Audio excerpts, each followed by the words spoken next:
Alright, everybody, welcome back to NBBL VGC season, I think it's 8 now. I got invited to this league by Nova after, unfortunately, Carlos had to drop, and I ended up entering in as the wheel pick, which is definitely interesting. I was given to me right when it was my turn to pick. And unfortunately, one of the mons I wanted to do was taken right before me by the commissioner. So that dream died a little bit, but there's always going to be additional champions drafts. We get 30 points for 2 megas. That's a separate budget on our whole thing. And we also get 110 points for 9 to 11 Pokemon. So this is definitely going to be interesting. This is our first crack at this. So I had to look over the tier list. I was asked right when I was about to leave work. And by the time I got home, I ended up deciding my first picks. We are going to hop on in. The very first pick is Mega Dragonite. A lot of mons like Mega Starmie, Frostlass, all the super busted stuff were gone before it got to me. So, we may do with what we got. When this thing megas, it becomes more of a special attacker. It ends up being... Let's see, we've got 145 special attack, 124 attack. It gains 91 HP, 115 defense, 125 speed, and its 80 speed topped up to base 100, which is incredibly good. It becomes a bulky tank with multi-scale. You can be inner focused to stop intimidate beforehand and stop flinch and be able to set tailwind, and then just immediately, sorry, the screen died on me, be able to just outspeed and hammer away. That in the game kept its access to extreme speed, has weather ball now, focus blast, super power, I believe gain iron tail as well, even though you'll probably run iron head. But all in all, still a phenomenal mod. It was well worth the 18 points. And definitely going to see what the power creep does for this. Regular Dragonite's pretty good. Now you have this thing in a non-boots meta, and multi-scale is a lot harder to maintain. But just the sheer damage output is just amazing. Now, this is the one that they gave us for the gift, so I'm going to have some fun with this. But we will hop on into what we paired with this in a second. For our second pick that we paired with Dragonite, we took 19 point Sneasler.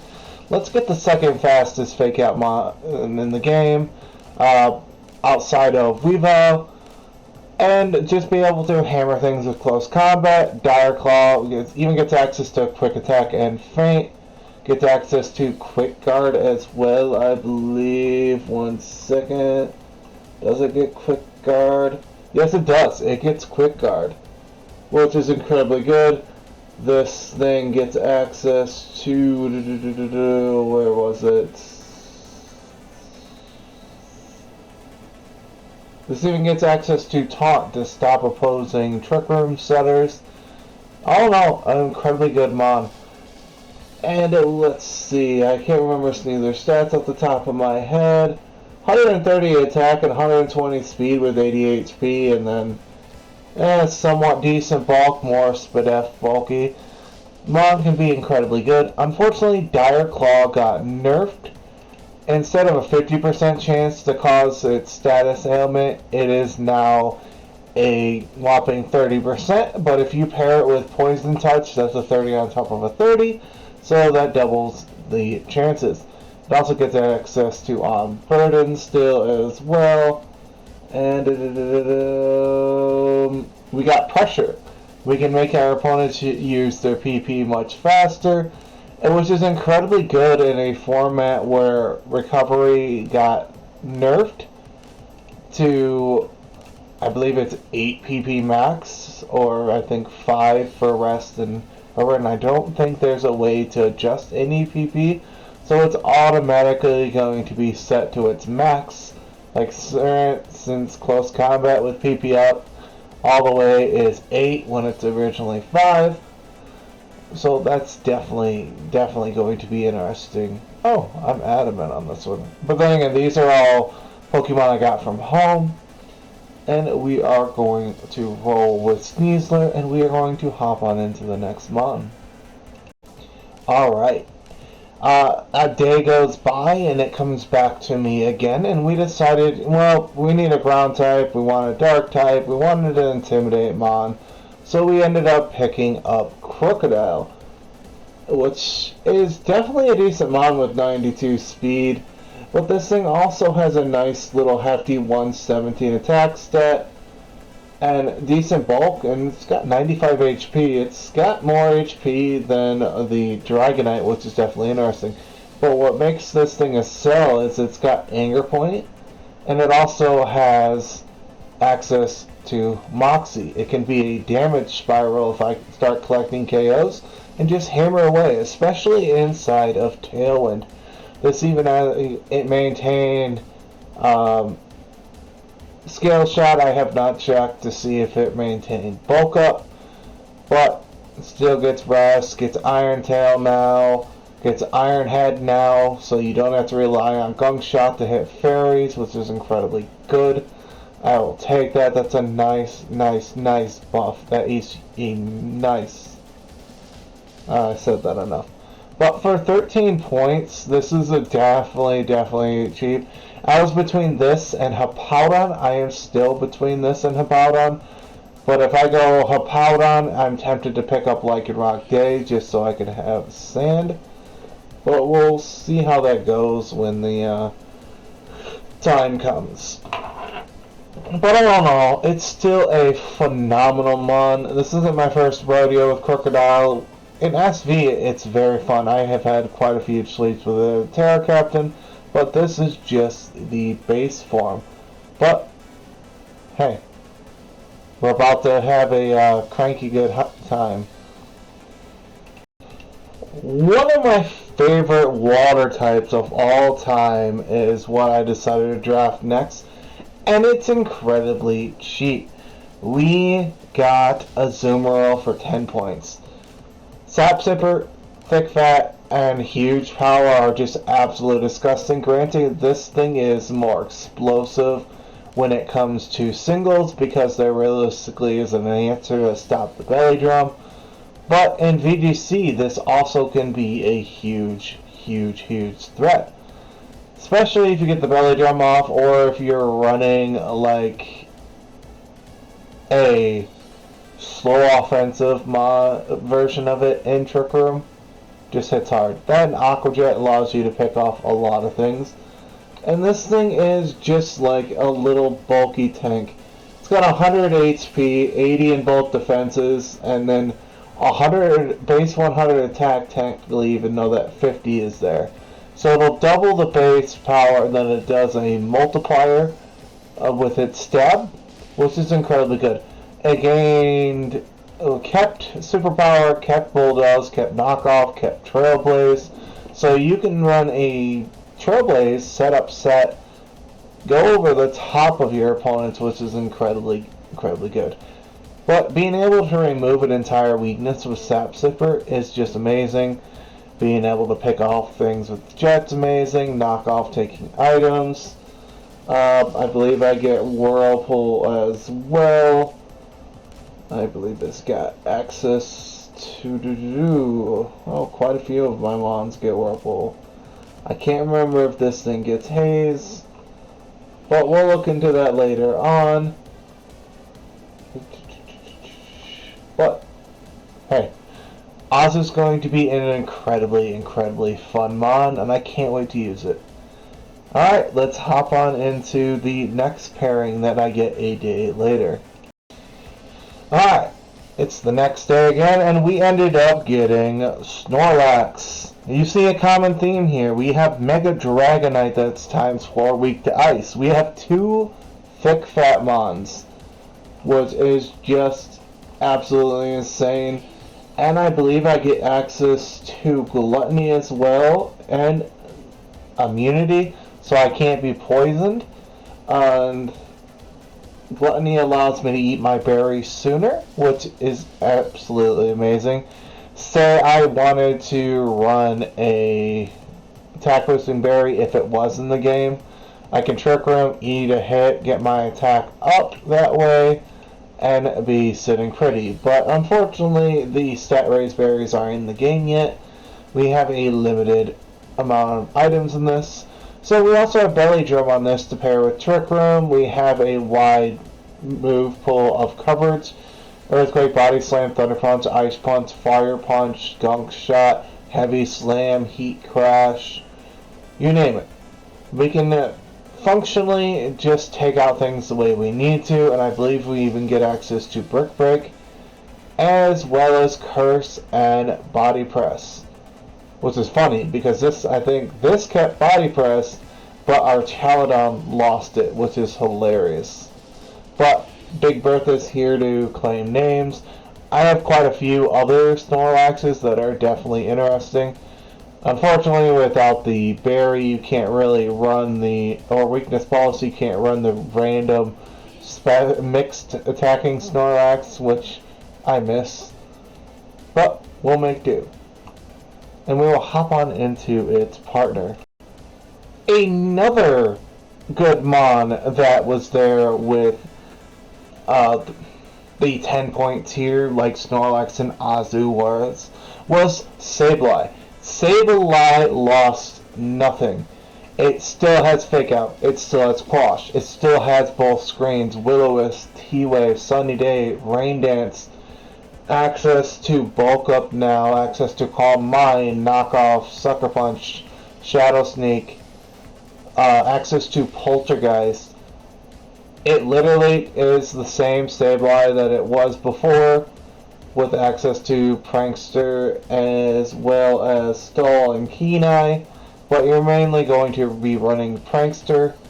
I wish this Mon got skill swap so you can just randomly give it to somebody else and give them Stall, but beggars can't be choosers. But what makes this thing a sell is it's only got one weakness, which is Fairy. And it's got 3 immunities, which is amazing for its typing. That and being able to one-shot mons like Tyranitar with Drain Punch, King Gambit, 2-tap it with Drain Punch is amazing. And being able to be neutral to it, I'll take. Oh, and this even has access to Gravity, which allows my moves not to miss. But combination with Quash, making them go last, and allowing me to take one less hit next to a Trick Room setter is amazing. I will take it. Oh, yeah, and access to Fake Out too. Alright, let's play a little game. I can be incredibly annoying. I can even disable your last move. Say you're a choice Mon, I can click Disable, I can click Encore. I can just be annoying. You need to be Serena or a Fergaraf or a Dark type to be able to stop this. Otherwise, it just becomes incredibly annoying and well worth the 10 points. Alright, so we wanted to have a little bit of fun. Let's get another Tailwind setter. Let's get something with Sharpness boosted Stone Axe, X Scissor, Aerial Ace. Even gets access to Sheer Force Rock Slide if I wanted to hit both my opponents at the same time. Gets access to Iron Head now, Close Combat, Night Slash, you name it. Quite a bit of utility in this Mon. Even access to U-Turn and Swords Dance, and I believe it gets access to, let's see, I can't remember, it kept default. Oh, it gets Quick Attack and Feint now. Feint will help me break Protects. Can't remember if let's see, did it gain anything? That's Tailwind. It has Light Screen now, which is definitely interesting. It has quick guard, so I can stop myself from being hit by priority. Having helping hands, incredibly good. This gets access to Sunny Day, Sandstorm. Ooh, Swords Dance and Curse. That's definitely interesting. Agility still. Got Trailblaze. All in all, for 11 points, this thing being 70 HP and 95 defense, 75 SPDF, 85 speed, and 130 attack, it's bulkier than you think it is, and it hits so hard. Sharpness, rock, stone axe. Well, bye. You got even a ground type taking about 30-40% from this thing on switching doesn't want to take the follow-up X scissor, which is just insane. Cleavor, it's not as good as it was with the Terra format, but we'll see how it does here. Because I can't run a band, I can't run a life orb, which is dumb, because if I had a life orb, I'd be running sheer force instead, and then just popping people. But being able to set rocks for free to break sashes on mons in the back, I'll take.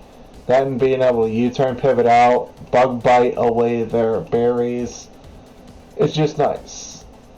But we can see what the Cleavor is going to do. Let's see what its partner. Alright, Nova.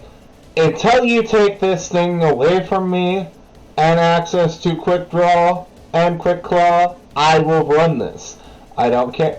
This can be physical, this can be special, this can be mixed, this can be a psychic terrain setter, this can set T-Wave. Lost access to Scald though, but being able to run Muddy Water now, Focus Blast inside of Gravity, just absolutely nuke. Shell Shide Arm hits whatever is more effective to the opponent. Say they set a Reflect, it'll switch to a special move. If Light Screen is up, it will switch to a physical move. It's incredibly interesting. This thing even gets access to Slack Off, gets access to Curse, Gunk Shot, gets access to Brick Break and Drain Punch, Body Press, Iron Defense. Yeah, quite a bit of utility on this. That and access to Expanding Force and just being able to 44% of the time move first, and E-Force doesn't get stopped. Well, Quick Draw does not get stopped in Psychic Terrain, but it'll stop the opponent from hitting me, which is kind of nice. Being able to just have multiple coverages to suit the need that arises is very, very good. Like, for example, I think I get Heat Wave too, and I have to double check that. No, it's just Flamethrower. Unfortunately, it would be nice to have Muddy Water or Heat Wave, but this thing even gets access to Weather Ball, and I believe Haze now. So I can remove all your stats, and we will call it a day. All in all, for the 10 points, I'll take it at the steal.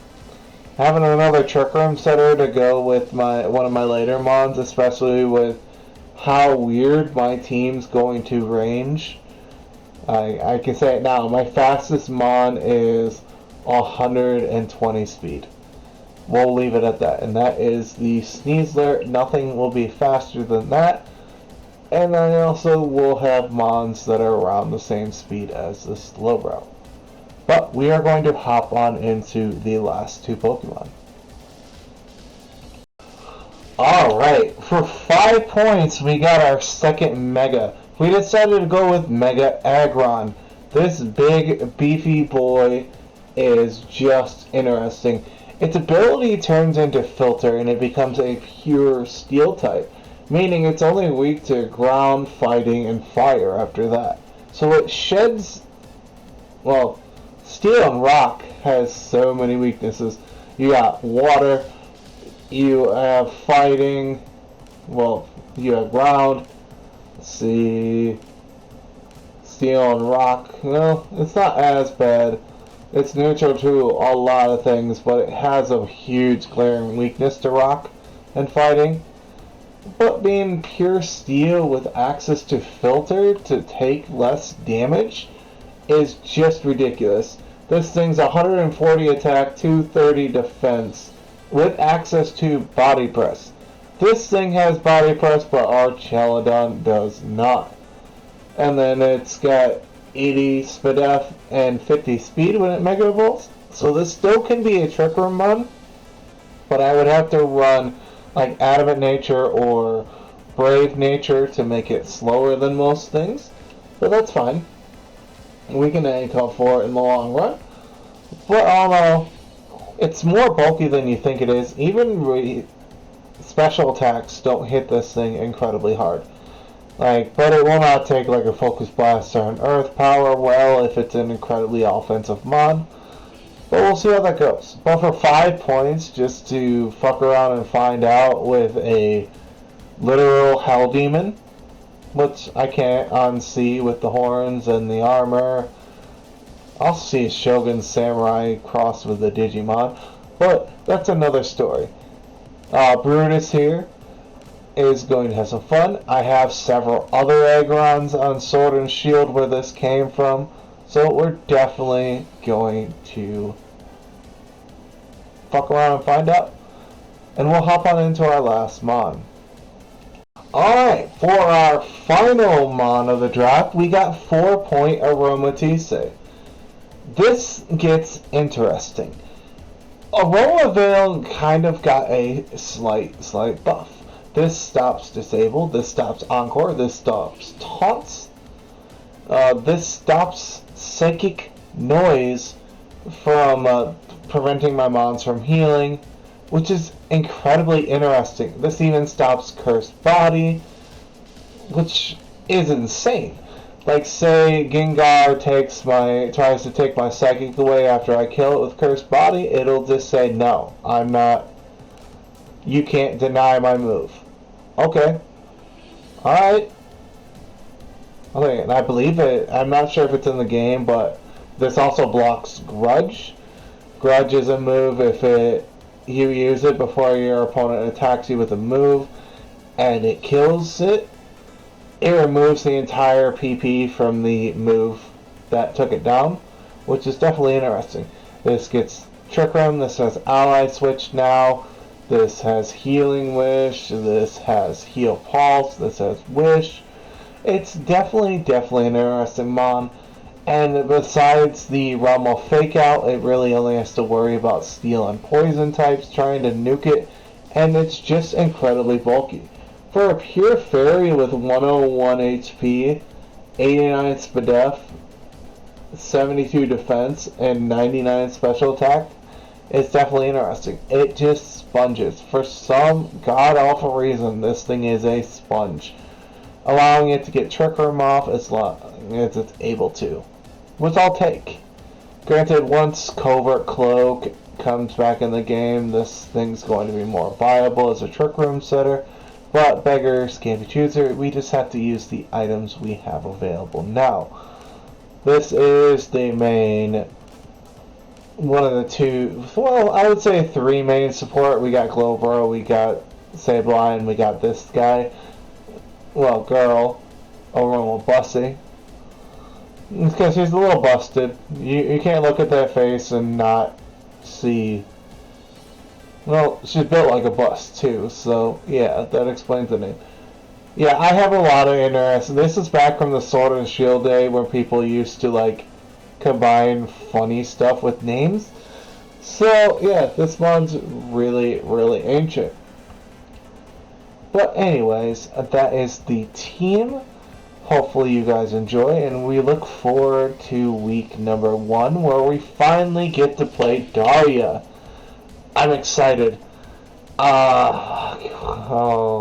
are the Minneapolis Meowscaradas, and they have an incredibly scary team. Week 1 is going to be Modified Trick Room versus Absolute Speed. So we're going to see if we can even do anything.